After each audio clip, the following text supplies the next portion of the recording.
Ketua DPRD Kabupaten Pekalongan Abdul Munir menyoroti, sejumlah catatan penting dalam operasional Satuan Pelayanan Pemenuhan Gizi, SPPG, setelah melakukan monitoring di lapangan. Meski secara normatif dinilai telah memenuhi ketentuan dan persyaratan yang berlaku, ia menegaskan masih ada beberapa aspek yang perlu segera dibenahi, terutama terkait rekrutmen sopir dan sarana-prasarana pendukung. Hal itu dikatakan, Ketua DPRD Kabupaten Pekalongan Abdul Munir saat monitoring di SPPG Pakis Putih, Kecamatan Kedunguni, Kabupaten Pekalongan, Rabu, 17 Desember 2025. Abdul Munir menjelaskan, pada tahap awal rekrutmen sopir ditemukan kekurangan prosedural karena pihak yayasan pengelola tidak melibatkan kepala SPPG. Akibatnya, kepala SPPG tidak mengetahui secara detail profil sopir yang direkrut, termasuk ketentuan batas usia. Setelah diketahui bahwa usia sopir tersebut melebihi ketentuan yang berlaku, umurnya supir kemarin 63 tahun. Lalu, kami langsung meminta agar dilakukan pergantian sopir sesuai aturan, jelas Ketua DPRD Kabupaten Pekalongan Abdul Munir.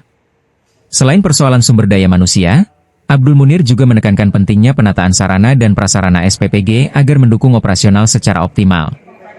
Salah satu yang menjadi perhatian adalah area pencucian peralatan. Meskipun ketersediaan air mengalir dinilai cukup, luas dan kapasitas ruang cuci dianggap belum memadai untuk melayani kebutuhan hingga sekitar 3.000 porsi makanan setiap hari, ucapnya. Ia memahami, keterbatasan tersebut mengingat gedung yang digunakan merupakan bangunan lama yang dipetak-petak dan bukan dirancang khusus sebagai fasilitas SPPG. Namun demikian, penyesuaian tetap perlu dilakukan agar operasional semakin mendekati ketentuan ideal dan tidak mengganggu standar pelayanan. Dalam pantauan tribunjateng.com, SPPG Pakis Putih merupakan bekas dari rice mill yang ada di desa tersebut.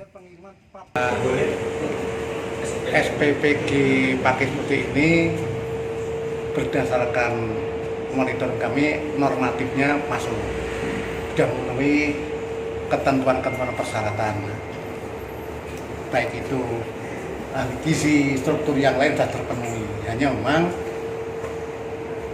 ketika terjadi rekrutmen awal ini yayasan tidak melibatkan kepala SPPG, sehingga kepala SPPG tidak paham supir itu seperti apa, umur berapa, ketika masuk tidak ngerti.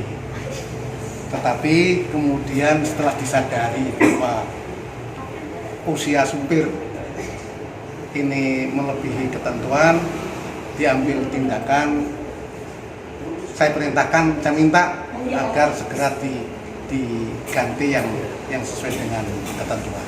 Katanya bagaimana agar ke depan SPPG ini untuk kebutuhan bahan pangan yang kearifan lokal, bagaimana pedagang Pekalongan, bagaimana pedagang sekitar Pakis Putih ini bisa ikut memasukkan yang dikelola oleh yayasan, namanya Yayasan CV apa? Aplikasi.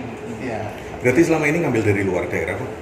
Nah, nanti itu tadi disampaikan ada di luar, ada di dalam. Karena nanti saya mohon penjelasan juga dari kawan-kawan SPPG.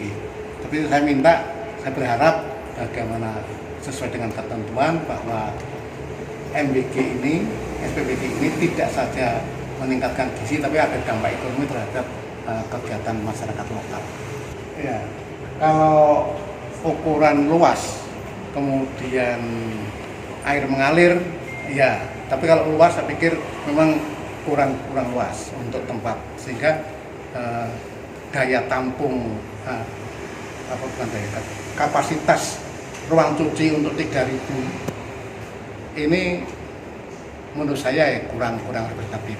Karena memang gedung ini tidak bangun baru ya, tetapi memang bekas bangunan yang kemudian dipetak-petak menjadi SPPG, sehingga lebih banyak penyesuaian tidak berdasarkan ketentuan yang seharusnya, tetapi gedung ini disesuaikan dengan dipetak-petak.